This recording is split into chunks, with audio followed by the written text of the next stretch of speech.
ang pinakamalaking parte ng plano ko. Nagsagawa ng inspeksyon si Pangulong Aquino sa mga pangunahing proyektong pang-infrastruktura sa lalawigan ng Misamis Occidental. Samantala, nakatakdang talakayin ng Commission on Elections ang panukala ng COMELEC. Samantala, ilang senador tiwala sa kakayanan ng bagong talagang Supreme Court Associate Justice Francis Ardaleza.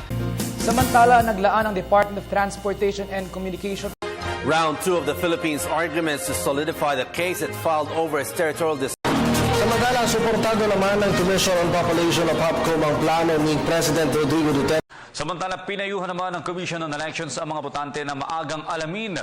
Malacanang hopes international law will prevail in this. Department of Foreign Affairs elevated the. Meanwhile, government prosecutors maintain that detained former President and now Pampanga Solon Gloria Macapagal Arroyo. Samantala, pinangunahan naman ni Executive Secretary Salvador Medialdea ang kauna-unahang flag raising ceremonies. Almighty God, our Father, bless this wonderful nation. Protect us from physical and spiritual war, from fear and confusion, from separation and division. Be present to our leaders.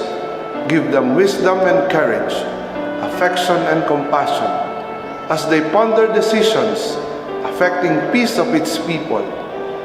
Make us more deeply aware of our beginnings, remembering not only our rights, but also our duties and responsibilities as a citizen.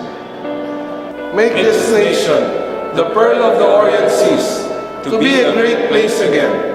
May all its people know clearly your will, that they may fulfill the call for us in the salvation of this land and the restoring of all things. In the name of your Son, Jesus Christ, our Lord and Savior. Amen. Kung nasa ng balita, ikaw at ang Liga ng Katotohanan, magkasama sa pagbabalitang walang kinikilingan. Walang pinoprotektahan, walang kasinungalingan, serbisyong totoo po lamang. Ako po si Vicky Morales. Ako naman, Arnold Clavio. Susunod ang Reporter's Notebook. Tampok ang issue ng Black Coral Smuggling. Hanggang bukas, sama-sama tayong magiging saksi.